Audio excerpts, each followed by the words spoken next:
43 verses 18 to 19. Forget the former things, do not dwell on the past. See, I am doing a new thing. Now it springs up. Do you not perceive it? I am making a way in the wilderness and streams in the wasteland. Thank you, Lord. Pagpalain ng Panginoon ang kanyang mga sita. Tayo po'y makakaupo na sa presensya ng Panginoon.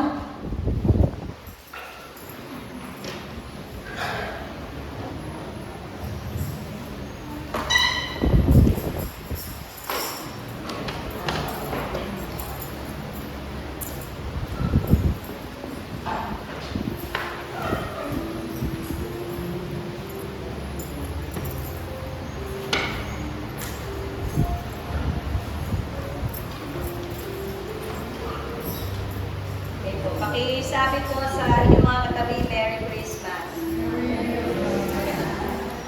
Teka, parang yung pagkakasabi ng Merry Christmas, pa All Saints Day. Ulit! Sige ito na lang. Namamas ko po! Di ba? Ang saya natin. Parang parang nung iba, ayaw ng Merry Christmas. Kasi namamas ko. Ayan, parang may caroling na sa mga dabo doon at dabo diyan. Hallelujah. Happy ba kayo?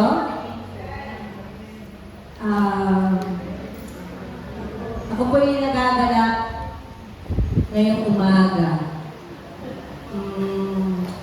Ano ba? Kasi yung buong isang linggo po, marami akong nalagay sa isip ko na hanggat hindi ko nagagawa, ay hindi siya maaalis. Hindi siya natigil. Lagi ko nakikita, lagi ko naririnig ang sarili ko doon sa sitwasyon. At salamat sa Lord kasi itong week na to ay inayos ng Lord yun. Inayos ng lahat ng Lord yun. Dapat ko kausapin, mga taong dapat i-deal, mga dapat pagpasyahan, yung mga bagay-bagay. Salamat sa Lord sa mga yun. At salamat din sa Lord sa salita niya ngayong umaga. Kasi, buti na lang sinabi ko ni Pao, ang orientation ko sa sarili ko ay third week pa ako. So, wala akong ina-expect na mag-speak kami ngayon. Si Dave na dapat ang aking last resort, palit na ulit kami Dave. Naawa kami na galing sa seminar. Sige, ako na. So, one day, kahapon po, ang daming ginawa. Naglaba, naglinis. 9 o'clock ng gabi, biyak na ako sa Lord. Ewan ko kung wala na nakakadama nito, yung wala ka pang word. Lord, natatakot ako. Sabi ko, Lord, tanggalin mo yung takot ko kasi wala pa akong i-word. Hindi ko, meron siya, hindi ko mahalay-halay. Ang dami. Nag-iiyak na ako sa Lord. 9 o'clock, 10 o'clock. 10 o'clock, tumayo ako na pagkakahiga. Nagtulog pa ako ng mga alas 4, alas 10 o'clock. Pag upo ko ng 10 o'clock, game na. Hanggang alas 12, kanina, natapos ko siya.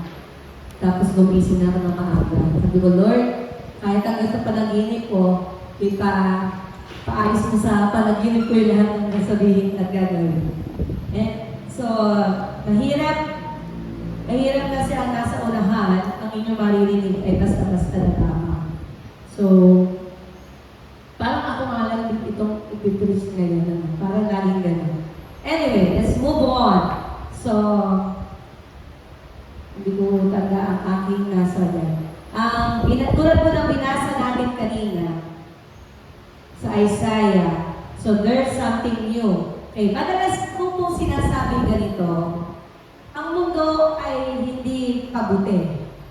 Hindi ko lang, sa aking sarili o kaya sa ibang tao, hindi ko yata nasasabi sa church yun. Nasasabi ko lang sa mga nakakausap ko, sa mga bata. Kaya ko sinasabi sa kanila, ang mundo natin hindi ang kabuti. Pero alam niyo kung anong maganda, hindi tumitigil ang Diyos na gumawa ng mabuti. Amen? Kahit nakikita mo ang mundo ay pasama ng pasama, araw-araw gagawa ang Diyos ng mabuti. Amen? Kaya lang doon sa araw-araw na yun, sa bawat araw na yun na gagawin ng Diyos na kabutihan, meron nangyayari din sa atin. Meron tayong kasunod na gagawin. Kaya nga, meron tayong tinatawag na life transitions. Sige, Ate Mia. Ito po ang ating pamagat. Ang pamagat, Tagalog, in season of transition. Sa panahon ng ating transition, what are we going to do? Ano ba ang gagawin natin? Okay, tuloy natin. So, nakuha ko lang ito kaninang umaga po, yung logo. So, diyan, napakadami. Napakadaming mga nakalagay. Hindi ko na binasa lahat. Pero parang, syempre, isa dyan, maaaring sa atin. Hindi masyadong malinaw man. Hey, ano ba itong transition na to? Meron po mga isinulat dito ako. Marriage or a new relationship from single, magkakasawa. Transition yan. From wala pang anak to magkakaanak. Transition din yan. Tama ba? Pati na rin yung baby pa yung bata, magiging toddler, magiging grader, magiging high school or teenager, magiging adult. Transition din yun para sa magulang. At even sa tao. Growing up and moving away from home. Ito po, halimbawa, magka-college ka na, lilipat ka na ng school, layo-layo na. Alala ko yung pamangkin ko, hindi kinaya malayo sa magulang. Hindi kinaya malayo sa amin o sa mga kaibigan. So, uwi. Tigil, uwi. Di ba? So, para transition period yun niya, pero hindi kinaya, uwi. Okay? So, adjustment to college or the workplace, nalipat ng workplace. Si Dave, na bago. May isang taon ka na ba dito, Dave? Santa Cruz. Bago na naman. Baka kailan lipat ka na, Dave? Lord, nakakaapat ng lipat. Pero yun, hindi yun nagbago ng work ha, inililipat lang siya. Meron kasi naman transition na ayaw ko na nitong trabaho ito, nagbago na ulit siya ng trabaho. Hindi pa nakakaisang taon doon sa trabaho yun, ayaw na, lumipat na naman. Transition pa din yun kasi marami yung iba pa rin yung pagbabago doon. Divorce, separation, or recovery from infidelity, retirement, kawalan ng trabaho, jobless, or career changes, financial gain or loss. Di ba? May transition din sa financial gain. Habang yumayaman ka, payaman ang payaman, team payaman, taas ang kamay ng team payaman. Lahat tayo, payaman, pero hindi payabang ng payabang. Iba yun. Maging gano'n na. Okay. Natatakot ako magtanong dito sa financial loss. Baka maraming tumaas sa transition. Serious illness or disability or self or a loved one. Ito rin. May nagkasakit ka. Sinanay niya, nagdikit na nun, kaya ang sarili, bigyan, nagkaroon na aksidente. So, transition period, ginanay niya. Kung paano niya na-cope up ang mga yon. Issues of aging. Ayan. Paedad na ng paedad. Mapipix na ba tayo sa 28? O sa 18? Questioning faith or spirituality. Ito po, transition. Kung ikaw ay bagong nakakilala sa Panginoon, transition mo rin yun. How to live Christian life na. Kung ikaw na ay bago pa lang ulit bumabalik sa Panginoon, transition pa rin yun. Hindi mo ulit alam kung paano magsisimula. Kaya yung mga bago sa Lord, bagong Christian, bagong nakakilala sa Panginoon, may mga pagdadaanan, transition. Questioning, okay. Hindi, yung mga period sa labas natin na makakilala na hindi malaman kung ito ba, siya ba ay lalaki o babae, o pangangatawa na lang siya ay lalaki na babae, na gusto maging babae, or babae na gusto maging. So lahat ng yan, alin man po dyan, maaaring isa sa tayo. Or hindi ko man nabanggit, iba yung nasa sitwasyon nyo ngayon, or iba yung transition nyo ngayon. Pero lahat tayo ay naririyan. Lahat tayo ngayon ay nasa transition. Bakit ko nasabi? Kasi kung nasa transition ka, may gagawin bago ang Diyos. May nakalaan na bago ang Diyos palagi sa atin. Ang tanong na lang dito is, paano ba natin ito gagawin? Paano ba tayo mag-respond? So kung may mga panahon na dahil dyan, we are lost, we are confused, unsure, hindi natin alam, unclear, perplexed, disoriented, and bewildered. Marami tayong damdamin kapag tayo ay nasa season ng transition. Marami tayong damdamin na ganyan. Minsan hindi na rin natin maintindihan. Sa dami ng ating emotions, ang nangyayari na lang sa atin, minsan tumitigil na lang. Ayaw na lang natin gumalaw, ayaw na lang natin mag-isip, na-stuck na lang tayo because we are overwhelmed nung mga nangyayari. Sa akin lang po, mula pa nung ako pinanganak, bago ng transition. Hindi masusukat ang transition. Sabi ko nga,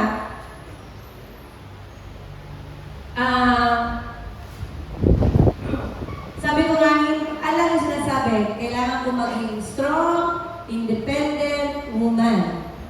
Kailangan ko maging ganun kasi ulila eh.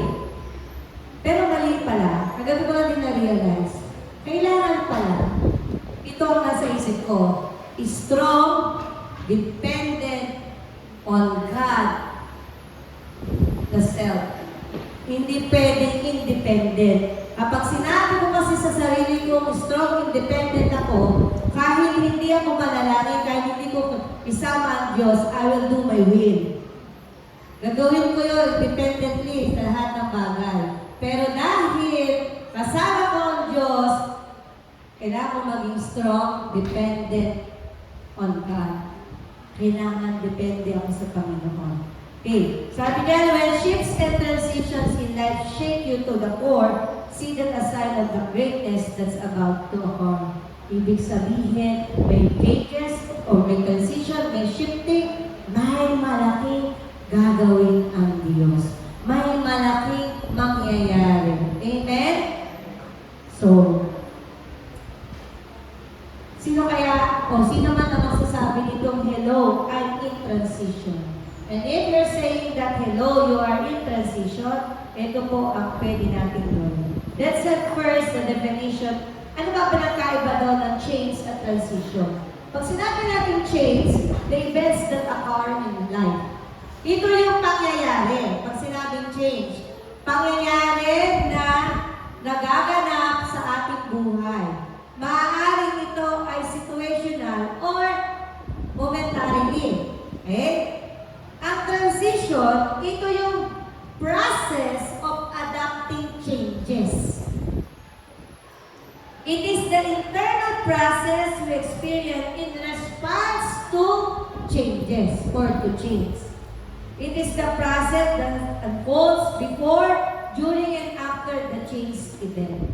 Ibig sabihin, ito yung panloob. Ito yung internal. Yung external, nakikita natin. Ano ang magandang halimbawa nito? Ito. Delayed yung flight mo. Akala mo, lilipad ka na ngayong oras na ito, kaya lang na-delay. So, change. May change. Ano yung transition doon? Ang transition doon, yung plan B mo. Dahil biglang nagbago, ano ngayon ang nasa isip mo? Ano yung gagawin ko? Yun yung transition. Yung proseso. Paano ko i-adapt na biglang nagbago? Na-delay yung flight ko. Paano ko yung i-adapt? Paano ko yung ipaprocess sa sarili ko? Naintindihan? Kala ganito. Halimbawa, ikaw ay mula sa single, asawa. Lahat ng mga kinasal dyan, makakarulit naman din. Ispo na asawa na ako.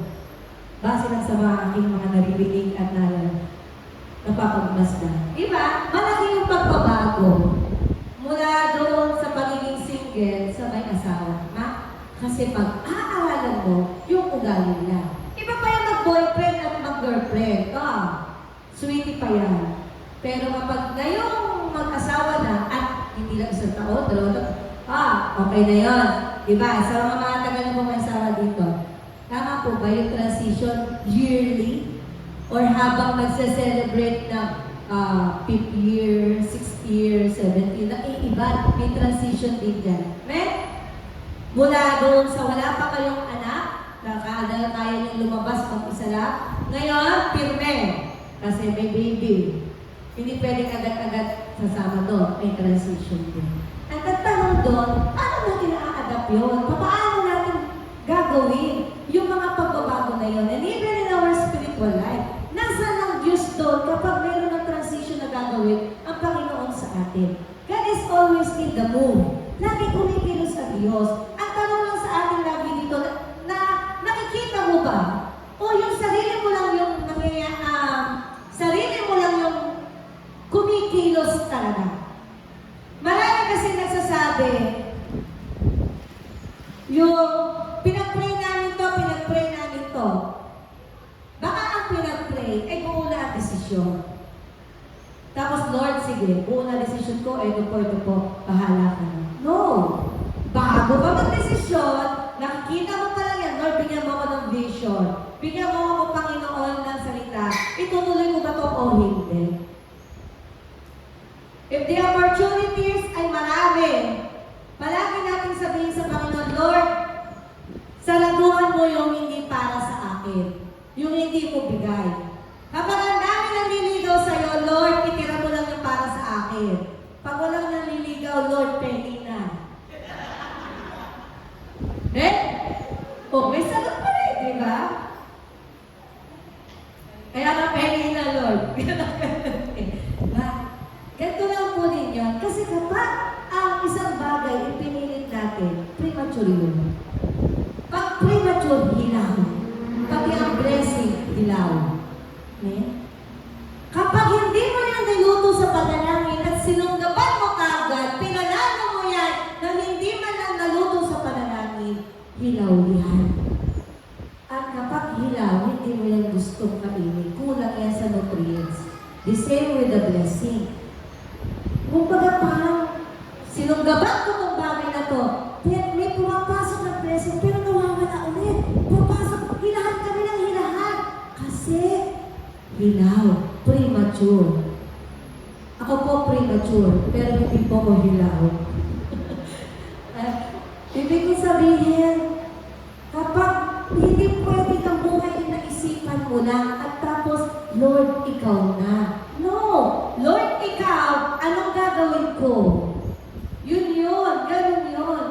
Hindi pwede kasi ito yung pangangailangan ko ngayon. Baka ito yung tugon ng Lord, baka ito yung kailangan ko. Wait, yun nga ba? Mas madali bagang manghiram na lang ng salapi kaysa pa maghintay doon sa tugon ng Lord.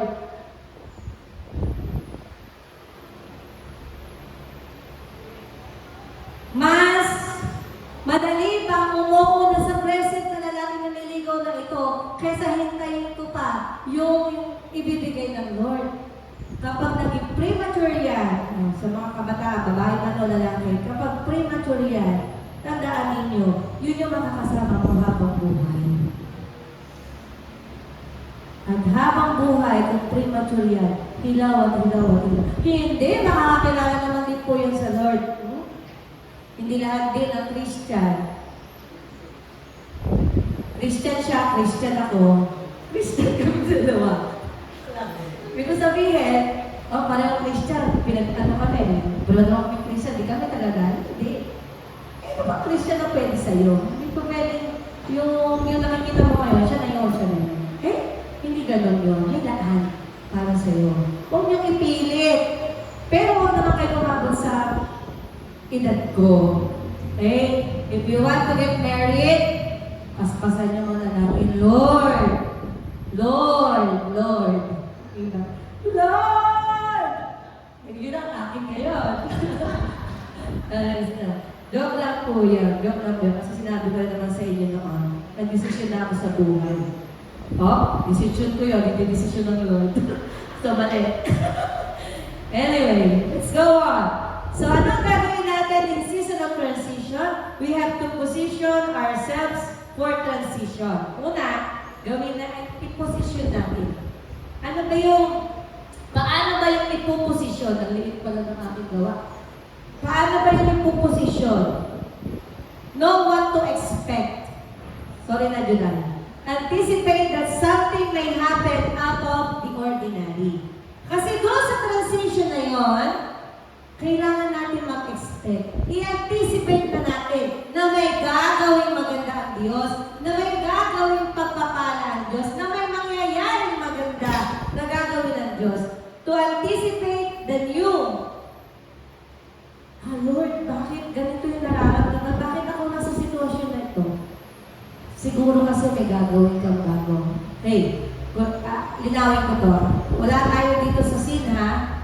Kapag kasalanan niyang pinagdadaanan mo, iba yon. Doon sa hindi naman siya kasalanan. Kailangan lang ng dumaan. Let's say, for example, namatay na yung breadwinner. So, transition yon. Paano na pag-aaral ko? Paano na si ganito? Paano na si ganyan? Paano na kami? Diba? Transition yun. Parang ako, from Santa Cruz, lumipat ako ng Kabanbanan. Na lumipat, na meron akong kapitbahay na mabubuti. Gano'n na. Ay, meron akong kapitbahay na masasarap magluto ng pagkain. Kasi ako sanay, nung ako po nasa Santa Cruz, hindi po ako sanay na nabibigyan ng pagkain.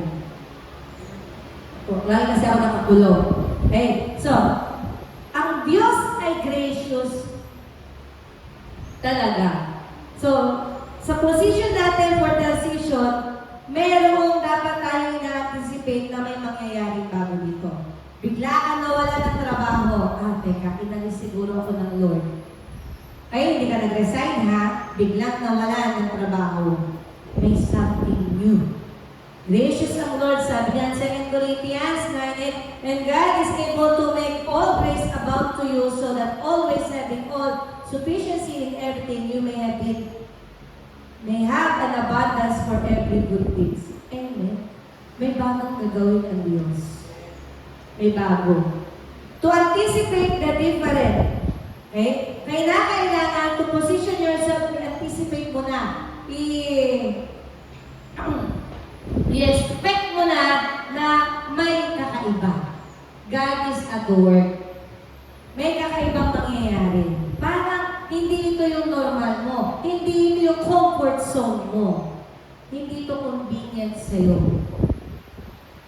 Alam niyo po ang Diyos, kapag kumikilos, hindi lagi para sa convenience natin. Hindi lagi sa ating comfort. Kasi gusto ng Lord, doon sa transition time mo, may ma-develop na attitude or character sa iyo. May binabasag ang Diyos. Kaya nang minsan, ayaw natin magpabasag. Gusto natin doon sa comfort zone. Nananatili tayo doon. Ayoko doon sa bagong binibigay ng Lord. Stuck na ako dito. Stuck na ako dito. Kapag tayo nagdesisyon, pag tayo pumili, pag tayo nagplano, huwag mo laging tingnan yung conveniente mo. Kasi sa bawat gagawin mong desisyon, meron at meron niyang inconvenience. Lalo kung ang pipiliin mo ay yung gusto ng Diyos. Ito sorry po meron, madalas ako nakakarinig ko. Anong prayer mo? Work. Okay, work, pray. Binigyan na ng trabaho. Nung nagkatrabaho, ayaw na doon sa trabaho. Resign. Anong prayer mo? Work po. Binigyan mo ng Lord. Nag-resign ulit. Ayaw ko ng boss. Toxic po yung client. Ganyan. Hello? Ano yung ginawa mo? Wala pang 3 buwan, wala pang 1 taon. Na-develop ba yung character mo doon? Maliban. Listen to this. If you want that work, yun talaga yung narinig mo sa Lord. Okay, Lord.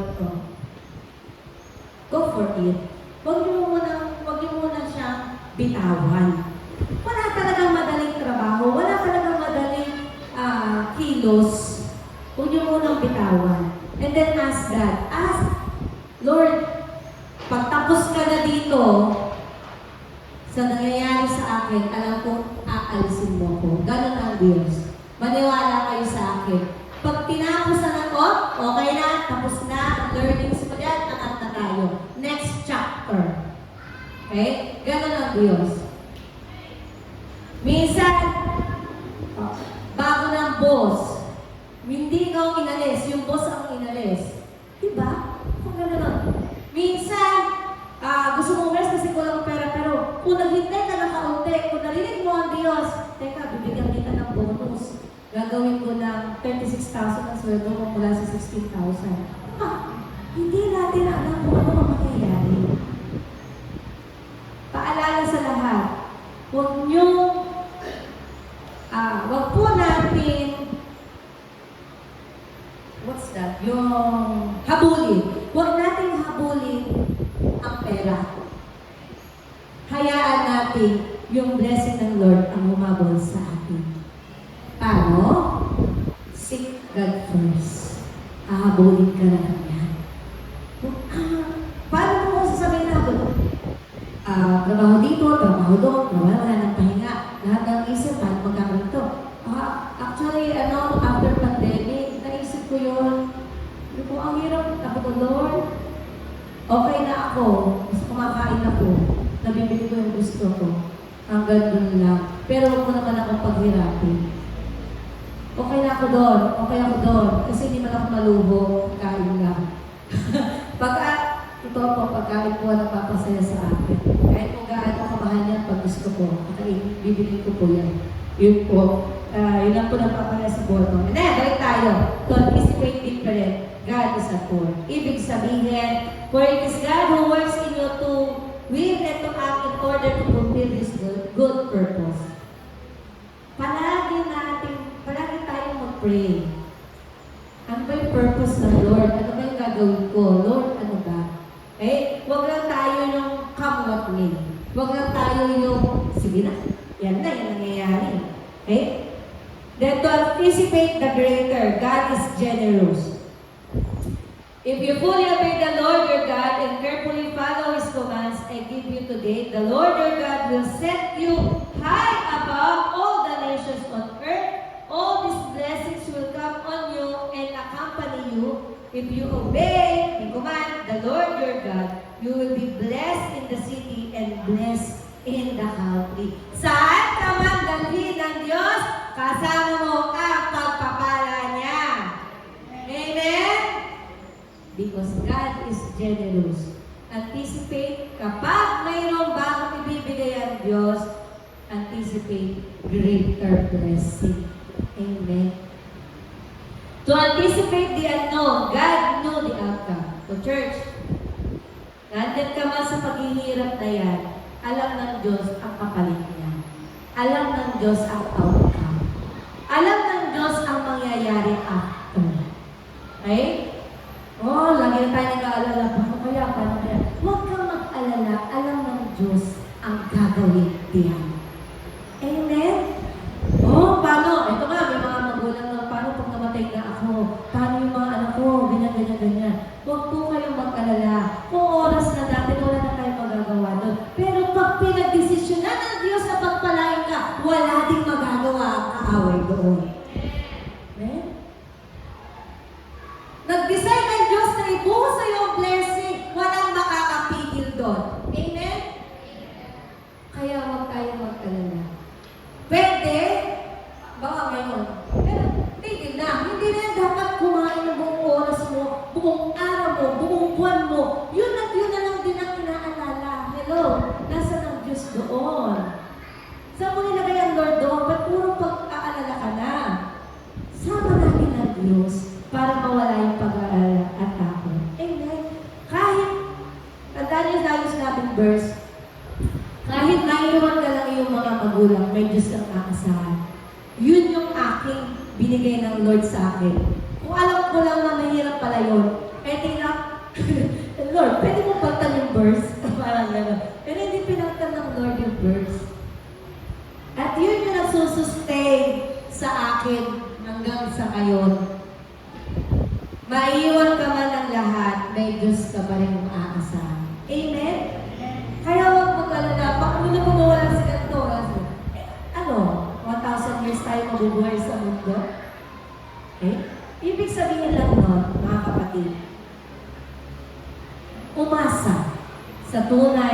may alam ng bukas. Umasa doon sa alam ang mangyayari bukas. Amen? Tayo, hindi natin alam ang mangyayari bukas, kaya we have to live yung moment na to, enjoy mo yung moment na to. Kahit nalulungkot ka, i-enjoy mo yan. Lord, nalulungkot ako ngayon. Pero binigay mo yung araw to, binuhay mo ako ngayon. Ayoko maubos sa kalungkutan ito.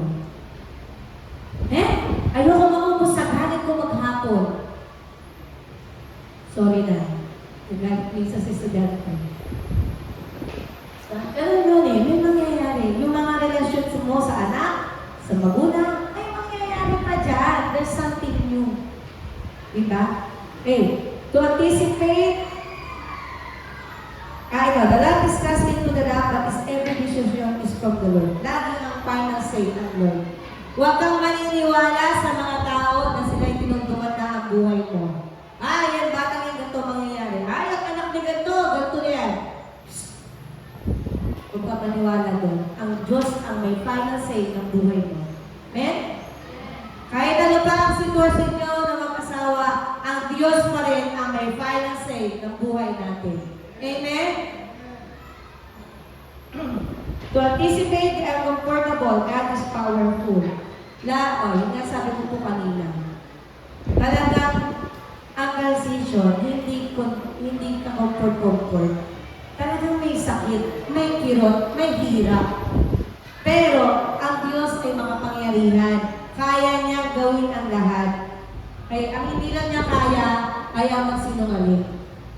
Hindi kasi siya nagsisinungaling.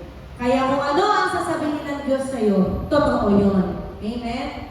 So, Ephesians 3:20, now to Him who is able to be immeasurably more than all we ask for imagine, according to His power that is at work within us. Laging kumikilos ang Diyos sa buhay natin. Nararamdaman niyo po ba ang kilos ng Diyos sa buhay niyo? Amen. Paano kapag yung lahat ay okay naman? May pera, kinakain, may sa kalusugan, kakabihis, ayan. Tanong doon, nararamdaman yung kilos ng buhay ko? O nararamdaman nyo, everything is fine kasi gawa ko. Alam niyo, kahit yan ay all is well, God is still there. Kaya all is well kasi kasama mo pa din ang Diyos doon. Amen? Kapag hindi na well ang lahat, huwag ka mag-alala, kasama mo pa din ang Diyos. Meron nang inuuga-uga sa sarili mo. Taas ang kamay na mula na nakakilala sa Diyos, mas bumalik na ngayon.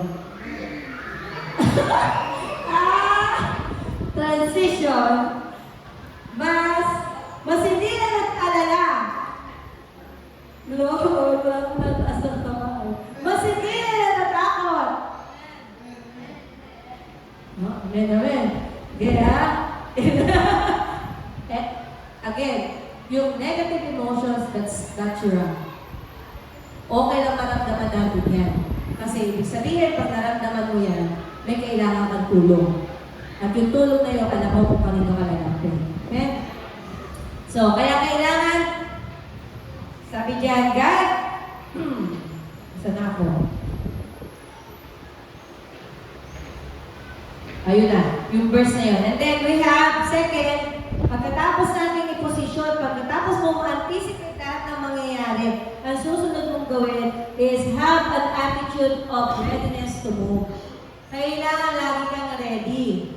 Doon po sa Exodus 13:21-22, basahin ko na mabilisan. By day, the Lord went ahead of them in a pillar of cloud to guide them on their way, and by night, in a pillar of fire to give them light, so that they could travel by day or night. Neither the pillar of cloud by day nor the pillar of fire by night left its place in front of the people. Exodus 40:36-38. In all the travels of the Israelites, whenever the cloud lifted from above the tabernacle, they would set out. But if the cloud did not lift, they did not set out until the day it lifted. So the cloud of the Lord was over the tabernacle by day, and fire was in the cloud by night, in the sight of all the Israelites during all their travels. Ito po,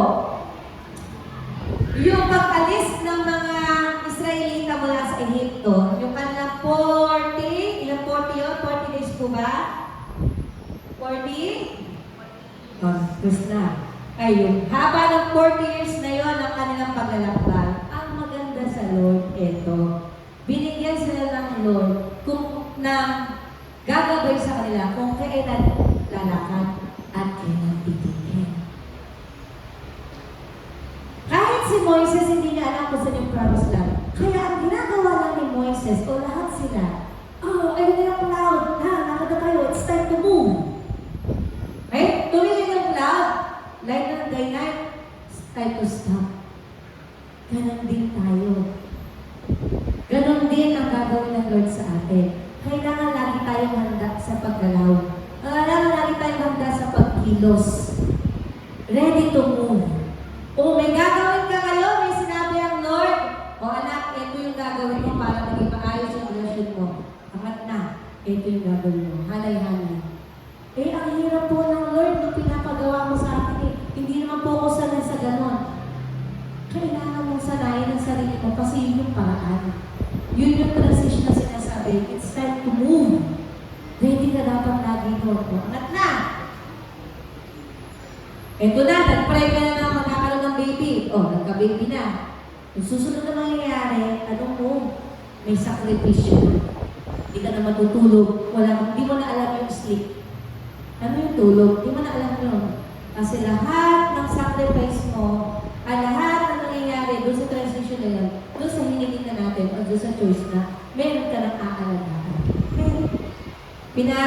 Sabi ng Lord, mag-mission ka doon sa malayo. Lord, kailangan rin mo yan sa Lord, ha? Pupunta ka sa Iraq. Hallelujah. Dito lang tayo sa Bintalo na lang. Lord, ang dami kong maiiwan. It's time to move. Share mo yung kapatid mo na ganito, o yung pisa mo ganyan. Nahihiya po ako, Lord, but it's time to move. Dapat ready lagi. Ready lagi. Church, malapit na ang Lord dumating.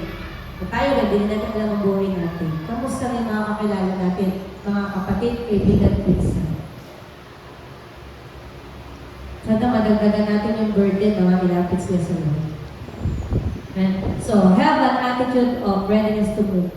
God doesn't want you to get stuck and stay in toxic situations. May relasyon ka.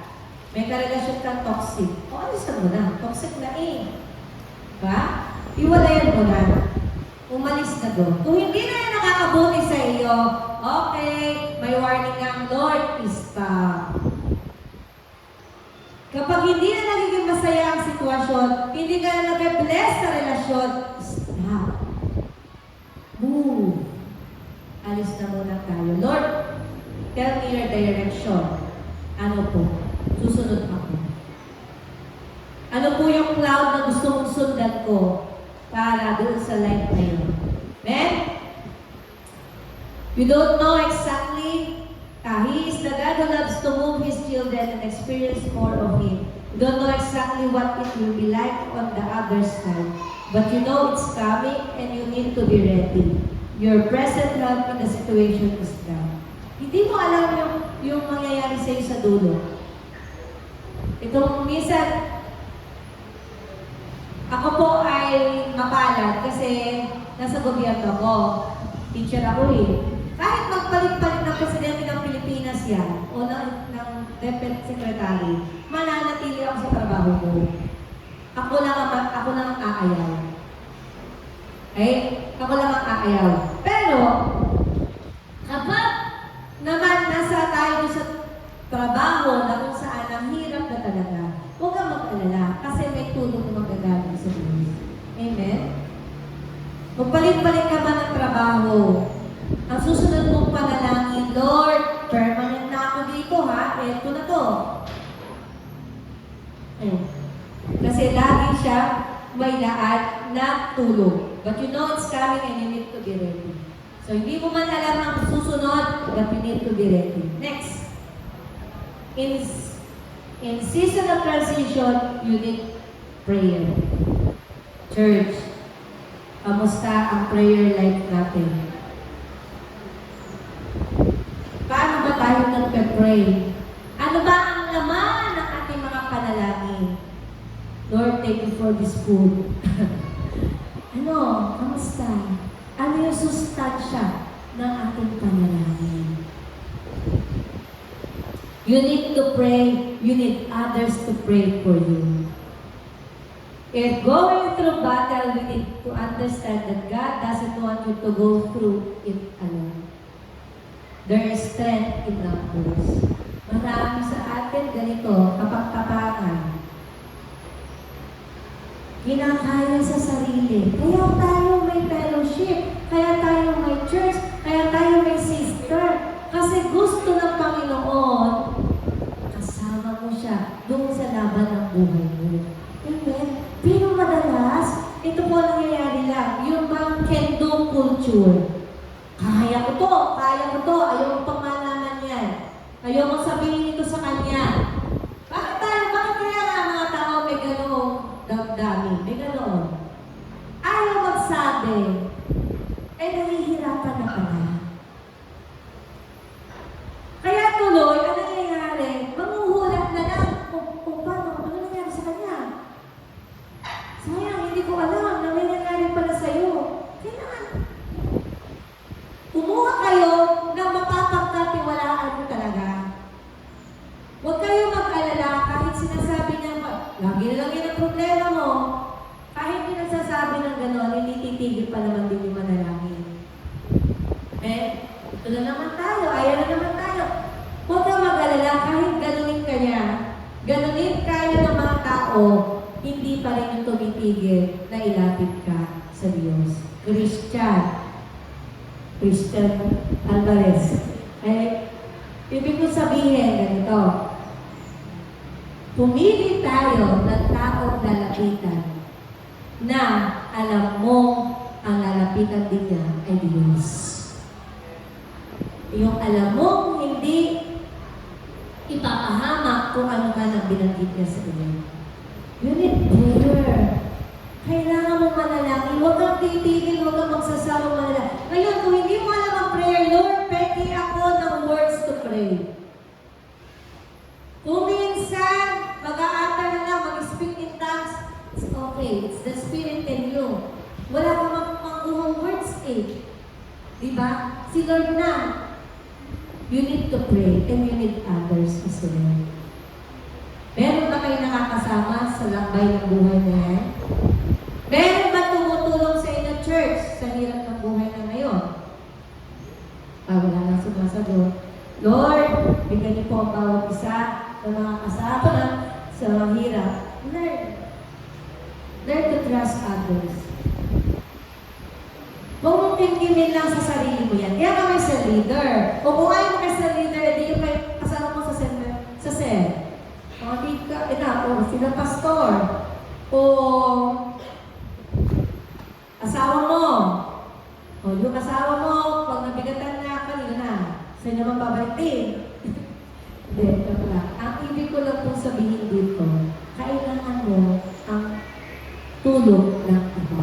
Amen? Huwag tayo lang strong lang. Kaya ko to. Kailangan, kaya na sinasama natin sila. Kanyan? There is strength in numbers. 1 Corinthians 12:26. If one member suffers, all the members suffer with it. Or if one member is honored, all the members rejoice with it. Ito ang church natin. Damay tayo. Damay-damayan lang. Kapit-bisig lang. Amen? Talaga pong gano'n, minsan nagtutulog, minsan masakit, pero kailangan natin, transition nga. Kung yung sinasabi nung pinagkwentuhan mo ay alam mo galing sa Lord, go for it. Paano malalaman galing sa Lord? May kapayapaan ka. May kapayapaan ka. Okay. Kung tayo ay may ibang tao na makakasama, bawal mag-share sa ganito, ready ka rin dapat sa pwede niyang gawin o sabihin sa'yo, what are you going to do? Minsan may kasing tao matigas ang ulo, sinabi mo na yung gagawin, ayaw pa din. O, hindi ulit na lang ulit sa umpisa. Diba? Pero, kung may gusto tayong matutunan, laging open ang heart natin. Prayer wins the battle. Okay? Huwag tumigil sa pananalangin. Lagi tayong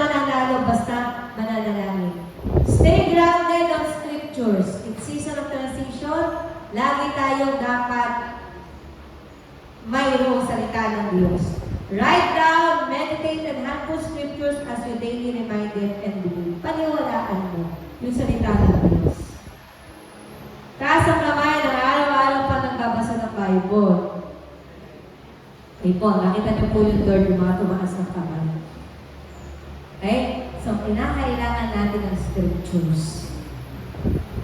Gawin natin itong pananggalang sa lahat. You are not alone, you are just working through transition. God goes before you. Bring things to God through His Word, you'll have new perspective. Kasi ano yung binibigay ng scripture? Bagong pananaw. Bagong pananaw sa buhay natin. Kaya nga, Bible yan eh. God's breath, hiningahan ng Diyos. So, ibig sabihin, may buhay. Yung buhay na yun, na mula sa binasa mo, magiging buhay mo. Amen? Sana, doon pa rin tayo nakakapit sa mga salita ng Diyos. Wala naman tayong ibang kakapitan. Tanging ang salita ng Diyos lamang. Amen? Hindi natin pwedeng kapitan ang ating pamilya. Hindi natin pwedeng kapitan ang ating kayamanan. Ang tanging lang natin makakapitan na hindi magbabago ay ang ating Diyos at ang kanyang mga salita. Amen? Ano yung pangangawakan ko ang mga pangako ko? Panghawakan mo yun. Wala po kung alam na pangako ng Lord. Start reading the Bible. Start. Trust God's wisdom. Ask for it. Ito hindi natin makatalo ang Diyos sa karunungan. There are a lot of questions in times of transition. So many questions and unknowns. We need God's wisdom. Being dependent on God. Kailangan natin ng wisdom mula sa Panginoon. Sa laban ng buhay natin, hindi natin pwedeng ipagyabang. Yung victory natin noon ay pwede pa rin ngayon. Kasi araw-araw, habang tumatagal tayo sa pananampalataya, habang tumatagal tayo sa paglilingkod, habang pinikilala natin ang Diyos, nababago ang binibigay ng level ng pagsunod sa atin. Kasi gusto ng Lord, mas madiscover pa namin siya sa paraan na mas malalim pa. Yung ngayon lang kilala mo sa pagkakilala mo sa Diyos, meron pa yan. May higit pang ipapakita ang Diyos sa atin dyan. May kaya pa siyang gawin dyan. Kaya we have to ask the wisdom from God. Pengi Lord, pengi ng duno, pengi ng talino. Paano itong sitwasyon? Hindi kaya ng talino lang natin yan. Minsan, yung talino natin, o kahit tayo gaano kapamaraan, gaano tayo maparaan, hindi mo pa rin matatalo yung dulong ng Diyos na ibibigay sa iyo. Kasi yung paraan mo, limitado. Pero yung dulong ng Diyos, hindi niya nalilimitahan. Kaya niyang gawin. Amen? Amen? Yun yung ating almas sa buhay. Yung husay ng Panginoon. Let us ask for it. James 1:5-6. If any of you lacks wisdom, you should ask God. See? You should ask God, who gives generously to all without finding fault, and it will be given to you. But when you ask, you must believe and not doubt, because the one who doubts is like a wave of the sea, blown and tossed by the wind. So, pag nag-ask tayo ng wisdom sa Lord, we need humility and faith.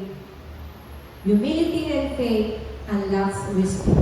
Pero pag tayo ay mayabang, wisdom mo lang yun, hindi galing sa Lord yun. Kasi yung aandar sa'yo, yung alam at tulong mo. Amen? So let us ask God. Sa lahat ng mga nangyayari, yung transition na yun, pinakamahirap. Kasi kasama yun sa pagbabago. Kasama. Katulad ng mga bagong Christian dito. Si Diyos, bago pa lang ano. Ito, marami din. Tsaka, sa kayong mga iba pang naon ng bago-bago noon, panahon nyo. Marami kayong nakaharap na challenge. Ayaw kayo payagan ng magulang ninyo. Salamat po sa Lord. Kasama niyo ba ang magulang niyo dito? Ano payagan? Hindi naniniwala sa ganito, hindi naniniwala sa ganyan. May mga gano'n po lang. Pero kung alam mo yung tama, ituloy mo na yan. Kasi yan din ang Diyos din ang kikilos para maunawaan ka natin. Church, sa transition natin sa buhay, huwag kang umatras. Huwag ka rin tumigil. Yung transition na yon, gamitin mo yon. Makita yung pagpapala ng Diyos doon sa transition mo. Kasi may bago naghihintay. At yung bago naghihintay na yun, isang step na lang. Amen? Seeing God in the midst of transition is important. Recognizing He is setting the pace even when you cannot see Him is the best. God is always in the mood to give you new thing, a fresh start. He wants you to enjoy the new thing. Yun ang gusto ng Diyos sa atin. Gusto niyang i-enjoy natin yung bago. Pero bago tayo makarating dun sa bagong yun, yung transition na yun, i-develop na tayo. Amen? God will develop our attitude. Bumagsak ka na dyan dun sa dati, diyan. Umangat ka na, tumayo ka na. And then, gawin mo yung direksyon na ng Lord. Tama na yung self-will. Simulan na natin na doon sa transition na yun, wala nang aatras. Wala nang titigil. Kaya lang minsan, may inihahanda ang Diyos sa atin. Kaso, pagdating sa transition, tumitigil na tayo. Ang pinaka-nakakalungkot talaga sa akin po ha, yung makita ko baga, na nandun siya sa period ng transition, tapos nawawala siya sa Lord. Umaalis na. Wala nang, hindi na nagmiminggal sa mga kapwa mananampalataya. Nagsosolo na, bumalik na ulit sa dati. Eh, naabot na sa transition, talagang may ligalig. Ano ba? What's ligalig? Pagliliglig, sorry. Pagliliglig. May pagliliglig, ganun talaga. Kasi doon sa pagliliglig na yon, may blessing din doon. Amen? Kaya walang atrasa, walang tigilan. Sabihin mo sa katabi mo, huwag kang titigil. Huwag kang titigil na maglingkod sa Diyos. Huwag kang aalis sa paglilingkod sa Diyos. Walang atrasan to, church. Ano man ang mangyari, dumating mga Panginoon na andito tayo. Amen? Kahit anong mangyari, kapag tayo nakita mo na yung katotohanan, regardless na may nakikita kang hindi maganda. O, listen to this, church. Naandong ka na sa katotohanan. Ngayon, may makikita kang hindi maganda. Kaya ka naman nandun sa katotohanan, ikaw at ang Diyos yun. Hindi yung mga tao pa sa paligid. Huwag tayong tumingin sa nagagawa ng mga tao sa paligid. Tingnan natin yung gagawin ng Diyos. Kasi hindi pa tapos ang Diyos sa kanya. Kung paano hindi pa rin tapos ang Diyos sa atin. Then, pag natapos na sa Lord sa atin, go home na tayo. Welcome heaven na to. Tapos na ako lang sa'yo, it's time. Kaya ng destination, naharap ka na sa akin. Yun na yun. Tapos na ka? Pero hanggat buhay, hanggat may bukas, nag-uulat ka pa, thank you Lord. Anong gagawin natin ngayon, Lord? Ngayong araw na to. Magmumukmuk ba ako? Magagaling ba ako? Mamumroblema ba ako? I-enjoy ko to. Diba? Transition. Araw-araw may transition. So in season of transition, trust ka. May hope sa Panginoon. Sige po, tayo po yung tumayong lahat. Basahin po natin. Let's declare this sa ating sarili. Lahat po tayo. Sabay-sabay natin i-declare ito.